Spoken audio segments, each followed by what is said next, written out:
متحدہ عرب امارات کے صدر شیخ خلیفہ بن زید ال نہیان انتقال کر گئے۔ خلیفہ کا انتقال 13 مئی کو 73 برس کی عمر میں ہوا۔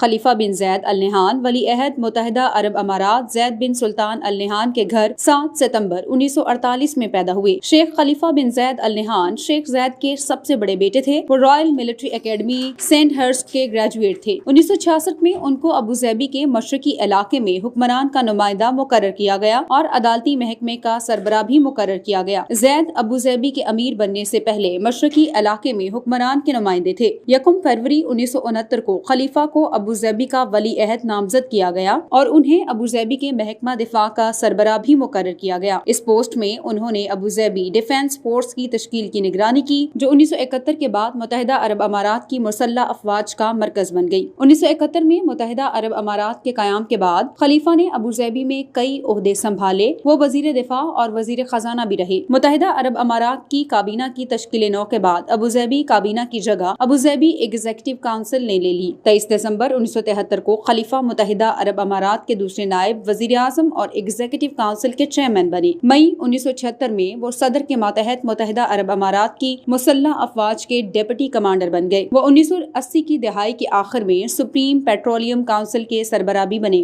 وہ environmental research and wild life development agency کے چیئرمین بھی رہے۔ انہوں نے اپنے والد شیخ زید بن سلطان ال نہیان کی وفات کے بعد UAE کی قیادت سنبھالی۔ وہ 2 نومبر 2004 کو ابوظہبی کے امیر اور متحدہ عرب امارات کی صدارت کے طور پر اپنے والد کی جانشین ہوئے۔ ان کو یہ بھی اعزاز حاصل ہے کہ ان کے باپ شیخ زید بن سلطان ال نہیان متحدہ عرب امارات کے پہلے صدر تھے اور وہ دوسرے صدر بنے۔ 2004 میں انہوں نے ملک کے لیے پہلا اسٹریٹجک منصوبہ بھی بنایا۔ اپنے دور حکومت میں وہ دنیا کے امیر ترین بادشاہوں میں شمار کیے جاتے تھے۔ خلیفہ بن زید ال نہیان نے 97.8 بلین بیرل تیل کے ذخائر کو کنٹرول کیا اور وہ ابوظہبی انویسٹمنٹ اتھارٹی کے چیئرمین بھی رہے، جو کہ امریکی کرنسی کے 875 بلین کے اثاثوں کی مالک تھی، جو دنیا میں کسی ملک کے سربراہ مملکت کے زیر انتظام سب سے بڑی رقم ہے۔ خیال رہے 4 جنوری 2010 کو دنیا کے سب سے اونچے انسان ساختہ ڈھانچے کو، جو اصل میں برج دبئی کے نام سے جانا جاتا ہے، کا نام ان کے اعزاز میں برج خلیفہ رکھا گیا تھا۔ جب ابوظہبی نے دبئی کو قرضوں کی ادائیگی میں مدد کے لیے $10 بلین